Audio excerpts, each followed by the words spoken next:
Dun dun dun dun dun dun dun dun. Hey everybody, this is TPIM SR Live. I'm your host, TruePowerIsMine. Today, I will be going back in time and interviewing Dr. Martin Luther King. Today's date, February 6, 2020, the year of our Lord. Let's start the show. Honorable Dr. King, when you first started off the movement, your civil rights goals and objectives, can you kind of explain what they were back then? Well, I would say then the philosophy was that we must go all out to use legal and nonviolent methods to gain full citizenship rights for the Negro people of our country. Of course, that particular struggle and that philosophy centered on breaking down all of the barriers of legal segregation. So I would say that in that period, the basic thrust for the gaining of citizenship rights for Negroes was to end the humiliation surrounding the whole system of legal segregation. Yes. Dr. King. Now, Dr. King, when we look at some of the people who started out there with you, would you say Christianity played a part? It almost seems like members of your church were some of the foot soldiers in the movement. What do you say to that, sir? Yes, I would say by and large they were older people who participated in the boycott because they were the ones using the bus more than anybody else. And Montgomery was a community predominantly church-centered, so that it was very easy to get to the vast majority of Negroes because they were in some way connected with a church in the community.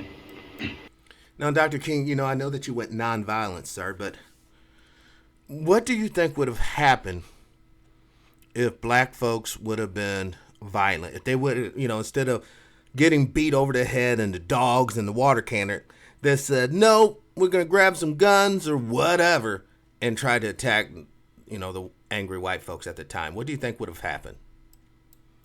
Well, I'll put it another way, that morally, I was led to nonviolence because I felt that it was the best moral way to deal with the problem. We were seeking to establish a just society. And it was my feeling then, and it is my feeling now, that violence is certainly much more socially destructive, and it creates many more social problems than it solves. So I was led to nonviolence for deep moral reasons. Now, there is no doubt about the fact that in our struggle in Montgomery and all over the United States for that matter, nonviolence is also practically sound. It would just be impractical for the Negro to turn to violence. He has neither the instruments nor the techniques of violence. We are about 10 or 11% of the total population of the nation, and I would say we're about 1/10 of the firepower. So it would just be totally impractical and unwise and unrealistic for the Negro to think of violence. Well, I saw this in the beginning in Montgomery, but this wasn't the basic reason that I turned to nonviolence and that I believed in it as a philosophy.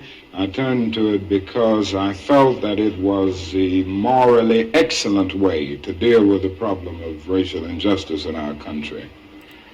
Dr. King, when looking at the struggle back then, was there really a big difference between the racism experienced in the South versus the racism experienced in the North? I wouldn't say there's anything that makes it more useful to Southern Negroes. I think it is true that we've had more nonviolent movements in the South because the problem for many years was more crystallized and, in a sense, more visible in the South. We didn't have many civil rights activities on a massive scale in the North until 3 or 4 years ago. So I would say that we just haven't had a chance to experiment on a broad scale with nonviolence in the northern ghetto. I have the feeling that nonviolence is as applicable and workable in the northern ghetto as it is in the south. Now, there's a larger job there. The frustrations at points are much deeper. The bitterness is deeper. And I think that's because in the South we can see pockets of progress here and there. We've really made some strides that are very visible, and every Southern Negro knows that he can do things today that he couldn't do 4 or 5 years ago. Wherein in the North, the Negro sees only retrogress, and he doesn't find it as easy to get his vision centered on his target, the target of opposition, as he does in the South. Consequently, this is made for despair and at many points cynicism, a feeling that you can't win. And it simply means that we've got to develop in the North a massive job of organization and mobilizing forces and resources to deal with the problem in the urban ghettos of the North, just as we've done it in the South. You know, Dr. King, it has been said that racism experienced in the South was so radically different than the racism experience in the North. And I appreciate what you said about nonviolence working in both sectors of the country. But do you think the visibility of racism really impacts our ability to mobilize the people to actually fight the racism? Well, that's exactly right. And this is what I was saying when I said it's harder to see a target. In the South, in the nonviolent movement, we were aided always, on the whole, by the brutality of our opponent.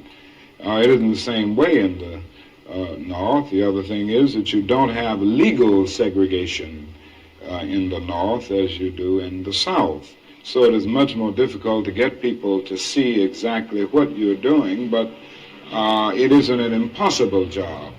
It's a hard, it's a tedious job at times to get people to be aroused from their apathetic slumbers, but I still feel that Negroes in the North can be motivated just as they were motivated in the South. And I think as time goes on with the growing economic deprivation in the Negro community, it will even be easier because people will come to see that not only is something wrong in general, but something is wrong in particular in their own economic and housing situations.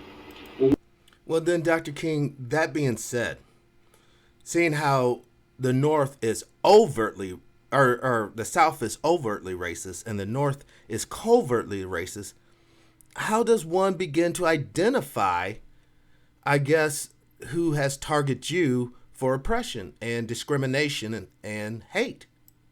It's subtle, but it's becoming much more visible.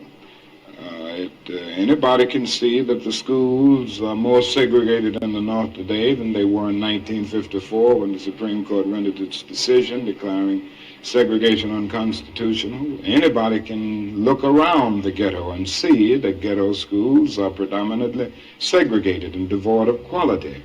Anyone who moves through a major ghetto of our country will see the housing conditions. People don't have to be reminded that they are forced to live in slums in many instances, and they're often rat-infested, vermin-filled slums. And it isn't too hard to see the exploitation that the Negro confronts in the ghetto, where he is forced to pay more for less and constantly trying to make ends meet, but because of either no job as a result of unemployment or a job that is so economically unprofitable that the person can't make ends meet. And I think they see all of these things, and more they're coming to see them, because before the people of the North were looking to the South and they supported the struggles of the South. Now they're coming to see that their problems are very real and they've got organized to grapple with them. You know, Dr. King, to switch gears a little bit, here in 2020, TPIM SR Live, the show that I'm running, is all about reparations. Do you think that the United States should have addressed the economic condition of melanated men and women, descendants of slave black Americans, after like the Civil War time, I guess? Well, I think the dilemma is much deeper, and I think one during this period of transition has to be very honest with America.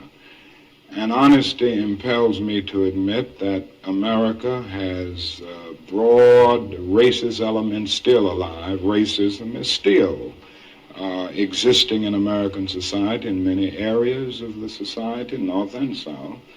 And the other thing is that there has never been a single, solid, determined commitment of large segments of white America on the whole question of racial equality. I think we have to see that vacillation has always existed, ambivalence has always existed, and this to me is the so-called white backlash. It's merely a new name for an old phenomenon. I see the white backlash as a continuation of the same ambivalence and vacillation of white America on the whole question of racial justice that has existed since the founding of our nation. I think the other thing that we must see at this time is that many of the people who supported us in Selma, in Birmingham, were really outraged about the extremist behavior toward Negroes. But they were not at that moment, and they are not now, committed to genuine equality for Negroes. It's much easier to integrate a lunch counter than it is to guarantee an annual income, for instance, to get rid of poverty for Negroes and all poor people. It's much easier to integrate a bus than it is to make genuine integration a reality and quality education a reality in our schools. It's much easier to integrate even a public park than it is to get rid of slums. And I think we are in a new era, a new phase of the struggle, where we have moved from a struggle for decency, which characterized our struggle for 10 or 12 years, to a struggle for genuine equality. And this is where we are getting the resistance, because there was never any intention to go this far. People were reacting to Bull Connor and to Jim Clark rather than acting in good faith for the realization of genuine equality. Now, Dr. King, do you think that decent white folks in the United States basically won't help us achieve our economic viability, because it basically boils down to they just don't want to share the wealth, and we're easily identified as being black, so we're easily discriminated against? That's a part of it, and that grows out of something else. You can't thingify anything without depersonalizing that something. If you use something as a means to an end, at that moment you make it a thing and you depersonalize it. The fact is that the Negro was a slave in this country for 244 years. That was a willful thing that was done. The Negro was brought here in chains, treated in very inhuman fashion, and this led to the thingification of the Negro. So he was not looked upon as a person. He was not looked upon as a human being with the same status and worth as other human beings.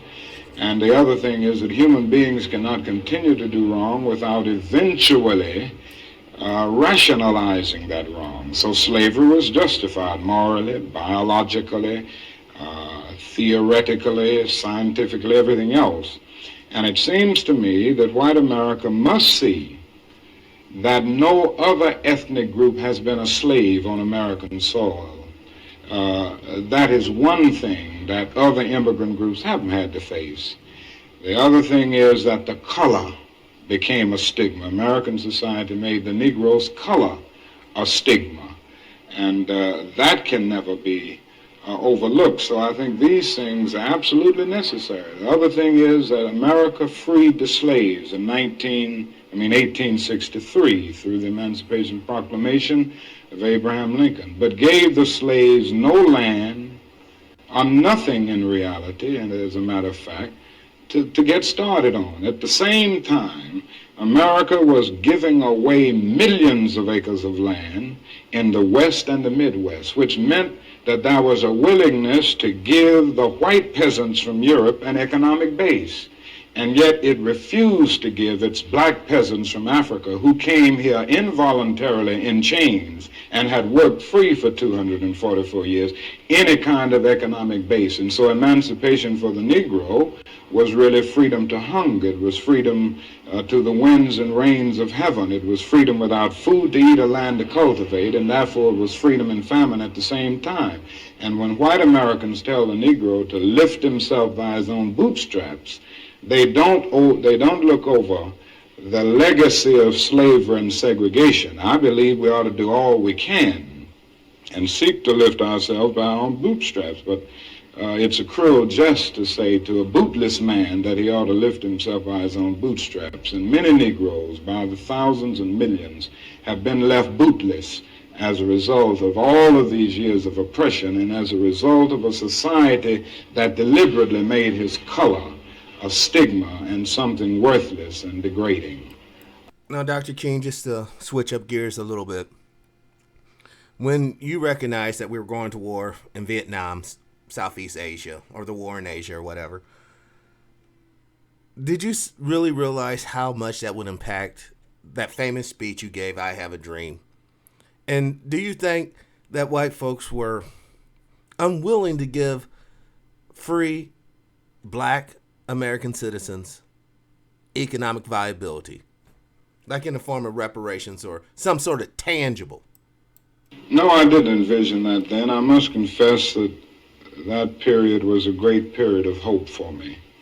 And I'm sure for many others all across the nation, many of the Negroes who had about lost hope, saw a solid decade of progress in the South.